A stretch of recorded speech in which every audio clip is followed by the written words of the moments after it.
எது நிலைத்திருக்கிறதோ இல்லையோ, உங்களுடைய வார்த்தை நிலைத்திருக்கிறது என்றால் என் சூழ்நிலைகள்லாம் நிச்சயமா நீர் எப்படி விரும்புகிறீரோ அந்த இடத்துல வாரும் என்று உள்ள கிறிஸ்துவின் சிந்தை உண்டாகும். கிறிஸ்துவின் சிந்தை உண்டாச்சுன்னா சமாதானம் உண்டாக ஆரம்பிச்சிடும்.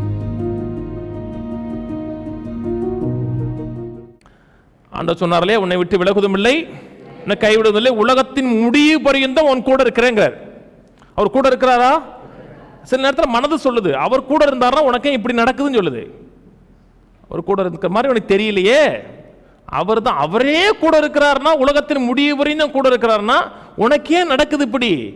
கூட இருந்தா உனக்கு நடக்குமா அப்படின்னு மனது சொல்லுது. இப்ப மாம்ச சிந்தை வருது. வரவே இல்லையா அது வரைக்கும் உங்களுக்கு? அவரே கூட இருக்கிறாரு, சர்வத்தின் ஆண்டவரே கூட இருக்கிறாரு. ஏன் உனக்கு கஷ்டம் வருது, ஏன் துன்பம் வருது? இப்ப மாம்ச சிந்தை சொல்லுது, கண் பார்க்கிறதும் உணர்கிறதும் சொல்லுது. ஆனா ஆவியின் சிந்தையோ வசனம் என்ன சொல்லுகிறதுனா, எந்த மனிதனும் பொய்யன் என்று சொல்ல கடவன், தேவன் ஒருவரே சத்தியபரன் பைபிள் சொல்லுது.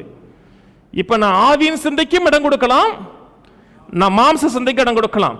மாம்ச சிந்தைக்கு இடம் கொடுத்தேன்னா அது மரணமா இருக்கு. மரணம்னா செத்து போக மாட்டேன் சொல்ல மாட்டேன், செத்து போக மாட்டேன். தேவன் எனக்கு வந்து வைத்திருக்க அனுகூலங்களை ஒத்தாசையில் அனுபவிக்க முடியாமல் போயிடும். ஆனா கிறிஸ்து இதை குறித்து என்ன சொல்லுகிறார்? தேவனுடைய வார்த்தை என்ன சொல்லுகிறதுனா, அது எனக்கு ஜீவனா இருக்கும், சமாதானமா இருக்கும். தேவைகள் எப்படி சந்திக்கப்படும், எதிர்காலத்து பிள்ளைகள்லாம் நல்லா இருப்பாங்களா, நிறைவா இருப்பாங்களா, பொருளாதாரம்லாம் நல்லா இருக்குமா அப்படின்னு கொஞ்சம் யோசிச்சு பாருங்களேன். கையில் காசு இருக்கவங்களுக்கு பிரச்சனை இல்லை, காசு இல்லாதவங்களுக்கு கொஞ்சம் யோசிச்சு பாருங்களேன். பயம் உடனே வரும். பிள்ளைகள்லாம் நல்லா கட்டி கொடுத்துடலாமா, நல்ல மாப்பிள்ளை கிடைப்பானா, எதிர்காலம் நல்லா இருக்குமான்னு கொஞ்சம் கொஞ்சம் யோசிச்சு விடுங்க. மாம்ச சிந்தை அப்படியே டாமினேட் பண்ணும். அதுக்கு பதிலாக என் தேவன் என்னுடைய எல்லா தேவைகளையும் அவருடைய ஐஸ்வர்யத்தின்படி சந்திப்பார்னு அந்த சிந்தை வந்துச்சுன்னா அது ஜீவனா இருக்கும், சமாதானமா இருக்கும். சில நேரத்தில் சில பிரச்சனைகள் வருது, சில போராட்டங்கள் வருது, வாழ்க்கையே புரட்டி போட்ட நிலையில இருக்கு. சில வாழ்க்கையில் சில பிரச்சனைகள், சில புயல்கள் வந்து வாழ்க்கையை புரட்டி போடுது. விசுவாசியோட வாழ்க்கையிலையும் சில புயல்கள் வடி வீசுது. சில நேரத்தில் வாழ்க்கையை புரட்டி போட்ட நிலையில மாதிரி இருக்கு. அப்ப கிறிஸ்துவின் சிந்தை இருக்குன்னு வச்சுங்களேன். தேவனே, சங்கீதம் 119:89 சொல்றார் இல்லையா, தேவனே உம்முடைய வசனம் பரலோகத்தில் என்றென்றைக்கும் நிலைத்திருக்கிறது. எது நிலைத்திருக்கிறதோ இல்லையோ, உம்முடைய வார்த்தை நிலைத்திருக்கிறது என்றால் என் சூழ்நிலைகள்லாம் நிச்சயமா நீர் எப்படி விரும்புகிறீரோ அந்த இடத்துல வாரும் என்று உள்ள கிறிஸ்துவின் சிந்தை உண்டாகும். கிறிஸ்துவின் சிந்தை உண்டாச்சுன்னா சமாதானம் உண்டாக ஆரம்பிச்சிடும்.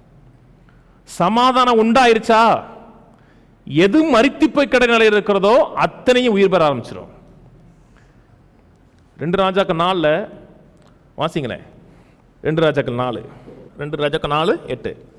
பின்பு ஒரு நாள் எலிசா சூனேமுக்கு போயிருந்த பொழுது அங்கே இருந்த கனம் விருந்திய ஒரு ஸ்திரீ அவனை போஜனம் பண்ண வருந்தி கேட்டுக்கொண்டால், அப்படியே அவன் பயணப்பட்டு வருகிற போதெல்லாம் போஜனம் பண்ணும்படி அங்கே வந்து தங்குவான். இந்த சூனேமு அந்த ஊரில் இருக்கிற ஒரு பெண், வசதியான பெண். அவங்களுக்கு பிள்ளை இல்லை. நல்லா ஒரு தேவனுடைய மனிதனை விசாரிக்கிறாங்க. அவர் வர்றதுக்கும் போகிறதுக்கும் வீட்டுக்கு மேலே அவருக்குன்னு தனி ரூம்லாம் கட்டி விடுறாங்க. ரொம்ப விசாரிக்கிறாளே, நமக்காக இவ்வளோ பணிவிடை செய்யலான்னு, அம்மா உனக்கு ஏதாச்சும் வேணுமான்னு கேட்குறாங்க. அவங்க எனக்கு ஒன்றுமே வேணாமியான்ற. அந்த அம்மா பணிவிடை செஞ்சுட்டு கீழே இறங்கி போகும்பொழுது இவனுடைய வேலைக்காரன் கேஎஸ் சொல்லுகிறான், அவங்களுக்கு பிள்ளை இல்லைங்கிறான். உடனே மேலே திருப்பி கூப்பிட்டு வந்து, அம்மா உனக்கு பிள்ளை பிறக்கும் சொன்ன உடனே அவங்க சொல்கிறான், ஐயா விளையாடாதீங்கிறான். என்ன வயசாகி போச்சு, வீட்டுக்காரு கிளவேன், வயசாகி இன்னமே எங்களுக்கு குழந்தை பிறக்குது எப்படி? இல்லைம்மா ஒரு குறிப்பிட்ட காலத்தில் உனக்கு குழந்தை பிறக்குங்கிற. குழந்தை பிறக்குது, குழந்தை பிறந்து வளர்ந்துட்டான். அப்பாவை பார்க்க போகிறான், திடீர்னு அவனுக்கு தலை வலிக்குது, பயங்கரமாக நோவு உண்டாகுது. அப்பாட்ட சொல்கிறான், அப்பா அந்தளவுக்கு தெளிவில்லை, ஒரு தெளிவில்லாத அப்பாவாக தான் அப்பா இருக்கார்.